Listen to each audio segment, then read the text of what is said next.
पवनराजे निंबाळकर प्रकरणात तब्बल 20 वर्षांनंतर निकाल लागलाय। पद्मसिंह पाटील यांच्यासह सर्व आरोपींची निर्दोष मुक्तता करण्यात आली आहे। आता या सर्व प्रकरणावर पद्मसिंह पाटील यांचे वकील काय म्हणालेत पाहूया। प्रथमतः मी माननीय न्यायालयाचे आभार मानतो। त्यांनी माझं नाव ॲडव्होकेट भूषण महाडिक। मी या खटल्यामध्ये ॲडव्होकेट धैर्यशील पाटील साहेबांबरोबर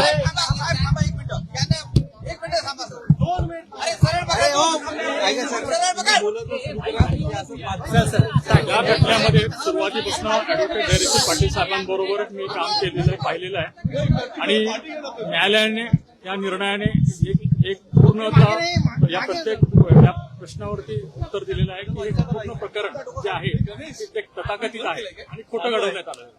त्यामुळे न्यायालयाने आज जो निकाल दिलेला आहे तो सर्व साक्ष पुराव्याच्या आधारे दिलेला आहे। तो सर्व गोष्टींचं संकलन करून दिलेला आहे आणि मुख्यतः हा गुन्हा जो करण्यात आला त्या गुन्ह्याचे खरे जे सूत्रधार आहेत त्यांना बाजूला ठेवून राजकीय दृष्टी डॉक्टर साहेबांना त्रास देण्यासाठी हा यंत्रणेचा वापर करून राजकीय लोकांनी वापर करून हा खोटा खटला दाखल केला। नेमका कोर्टाने आज काय काय टिप्पणी केली, काय काय सांगितलं थोडक्यात सांगा। माननीय न्यायालयाने प्रखरपणे सांगितलं की हा माफीचा साक्षीदार जो आहे पारसमल जैन ह्याच्यावरती कुठल्याही प्रकारे साक्ष ठेवता येत नाही। ह्याच्यामध्ये गोवण्यात आलेलं आहे आणि ह्याच्याकडनं साक्ष करण्यात घेतली आहे आणि वेळोवेळी आपल्या तथाकथित कहाण्या हे बदलत आलेलं आहे। प्रथमतः तो वेगळी कहाणी सांगतो।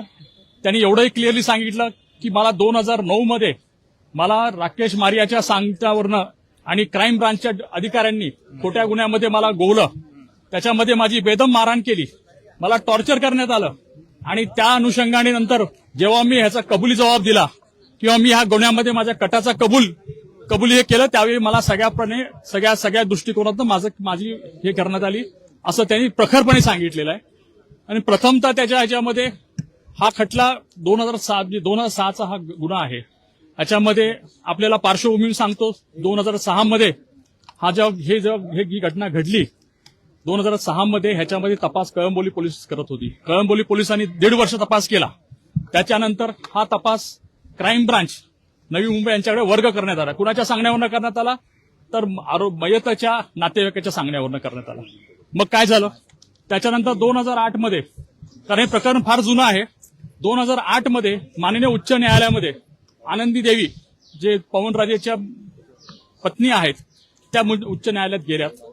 त्यांनी या प्रकरणामध्ये एक तानाजी पाटील, आपल्याला माहित असेल तानाजी पाटीलची नार्को ही पूर्णपणे मीडियावरती दाखवण्यात आली आणि उच्च न्यायालयात प्रकरण पेंडिंग असताना ही नार्कोची सीडी जी आहे ती बाहेर मीडियाकडे लीक करण्यात आली। त्याची डॉक्टर साहेबांवरती एक संशयाचं वातावरण तयार करण्यात आलं आणि त्या वातावरणाच्या आधारे त्यांनी उच्च न्यायालयाकडनं असं हे दाखवलं की बघा हे एक सिनियर मंत्री आहेत, कॅबिनेट मिनिस्टर आहेत आणि आम्हाला न्याय मिळणार नाही आणि म्हणून सीबीआयकडे वर्ग करावा।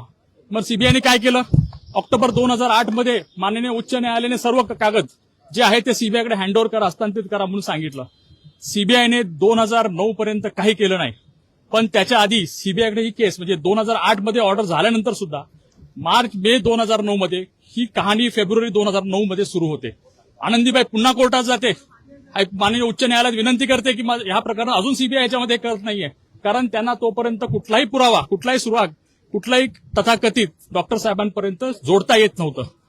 मुख्यतः राकेश मारियाच्या क्राईम ब्रांचने जेव्हा राकेश मारिया जॉईंट सीपी होते आणि राकेश मारियांना साक्षीदार म्हणून तपासण्यात आलं तर राकेश मारियाने ह्या जैनला मी ओळखत नाही आणि जैनला फक्त त्यांनी एवढं सांगितलं की माझ्या अधिकाऱ्याने 3-4 गुन्ह्यामध्ये त्याचा ताबा घेतला।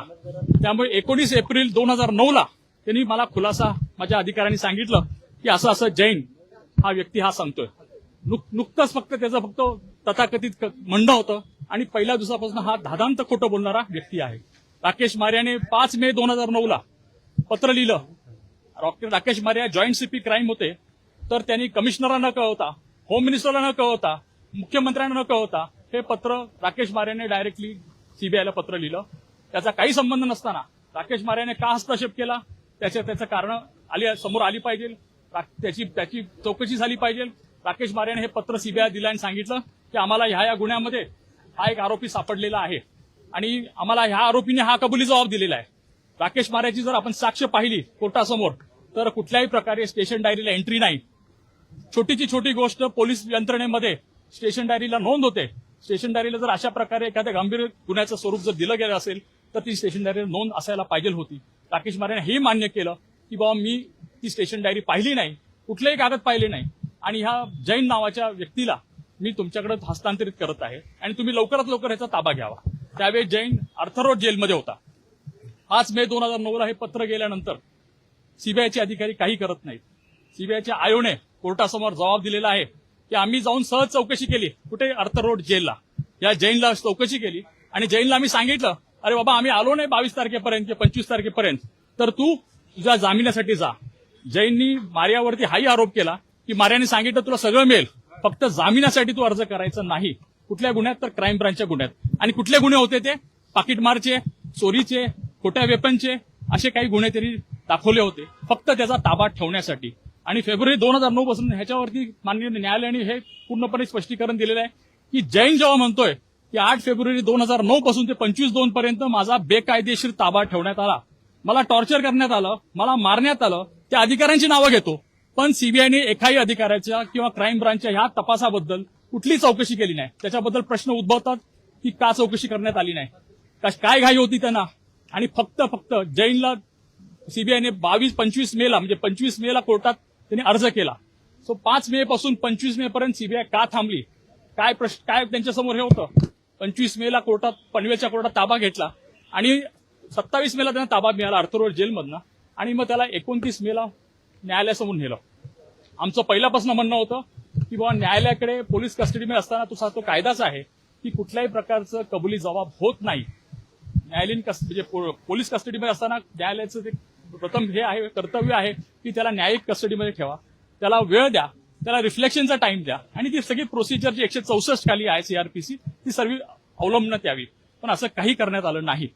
मग ह्याच्यामध्ये जसं न्यायालयाने सांगितलेलं आहे आणि जे रेकॉर्डवर आहे त्याच्या कबुली जबाबमध्ये काही एक उल्लेख नाही. डॉक्टर साहेबांचा उल्लेख नाही, डॉक्टर साहेबांच्या बद्दल उल्लेख नाही किंवा त्यांना भेटल्याचा उल्लेख नाही. मग हा काय करतो?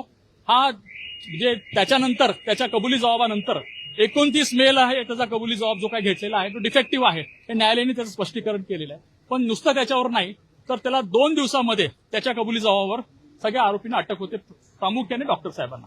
आणि अटक करणे हाच एक त्यांचा उद्देश होता, हाच एक त्यांचा मुद्दा होता. त्यांना तिथेच डॅमेज करायचं होतं डॉक्टर साहेबांना. कारण तुम्हाला माहिती असेल मे 2009 मध्ये डॉक्टर साहेब लोकसभेचे खासदार म्हणून निवडणूक लढले, निवडून आले आणि केंद्रामध्ये मंत्री होणार होते. तर त्यांना कुठेतरी थांबवण्यासाठी त्यांच्यासाठी ह्या सगळ्या गोष्टी करण्यात आल्या आणि मग त्यांचं त्या प्रकारे हे केलं. तपासामध्ये त्याच्यानंतर त्यांनी तपास सुरू केला म्हणजे तथाकथित गाडीचं दाखवलं, गाडीची रिकव्हरी दाखवली, तुम्हाला हॉटेलच्या एंट्र्या दाखवल्या, त्या सगळ्या कोर्टाने ग्राह्य धरल्या नाहीत.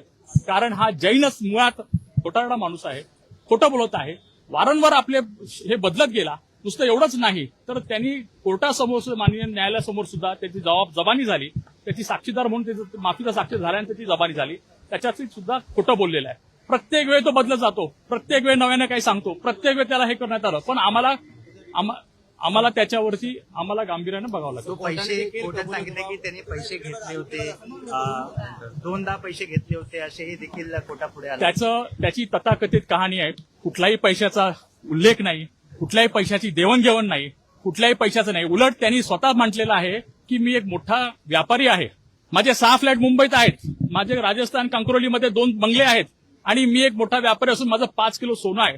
तेवढंच नाही तर मी पोलिसांचा स्पेशल खबरी आहे, माझ्याकडे पोलिसांची लायसन्स गन आहे, पोलिसांनी ठाणे पोलीस कमिशनर आणि मी एन्काउंटर किलिंग सुद्धा केलेले आहेत. अशाबद्दल सुद्धा न्यायालयाने त्याचं विस्तृत हे केलेलं आहे की ह्याचं बॅकग्राऊंड बघा. ह्याला सगळ्या गोष्टी माहीत होत्या, ह्याला पोलिसांची प्रोसिजर माहीत होती, पोलीस कस्टडी घेतात कशी माहिती होती, पोलीस एन्काउंटर कसे करतात ते माहिती होते. त्यामुळे ह्या सगळ्या गोष्टी त्यांनी सगळ्या खोट्या कोर्टासमोर आणलेल्या आहेत. सर, एक महत्त्वाचा प्रश्न, ओमराजे निंबाळकर म्हणतात की या निकालाला हायकोर्टामध्ये ते अपील करणार आहेत, आव्हान देणार आहे, तर त्याकडे तुम्ही कसं बघता? सुद्धा तुमची बाजू कशी असते? एक प्रश्न होता. पहिली गोष्ट म्हणजे प्रथमतः प्रत्येकाला न्याय मागण्याचा अधिकार आहे, तो त्यांनी वापरावा, त्याच्याबद्दल आमचं म्हणणं नाही. पण आज काय झालं, तुम्ही परवाचं जे दाखवलं आणि मीडियामध्ये आलं की त्यांनी स्वतः सांगितलं की माझा राजकारणाचा जन्मच ह्याच्यावर झाला. आता मी म्हणेल की आता त्याचं राजकारण पण ह्याच्यावर संपणार. जेव्हा ही केस संपलेली आहे त्याचं राजकारणचं भांडवली संपलेलं आहे आणि इथून पुढे म्हणजे आम्ही तिथेही थांबणार नाही. तर ह्याच्यामध्ये खरे मारेकरी कोण होते, हा तपास कुठे डायव्हर्ट करण्यात आला, हा जैन नावाचा व्यक्ती कुठून आला, कुणाच्या सांगण्यावरनं आला, कशा पद्धतीचे पुरावे का कोणाच्या सांगण्यावर गोळा करण्यात आले, ह्याच्यामध्ये कुणाचा काय उद्देश होता आणि डॉक्टर साहेबांच्या बद्दल का डॉक्टर साहेबांना हे करण्यात आलं. कारण गेलं राजकारण तुम्ही पाहिलेलं आहे, हे सगळ्या इलेक्शनमध्ये हाच विषय, डॉक्टर साहेबांची बद्दल विषय करणं, हा गुन्ह्यासंदर्भातला विषय करणे आणि हा संदर्भ घेऊन प्रत्येक इलेक्शनमध्ये लोकांसमोर पुढे जाणं.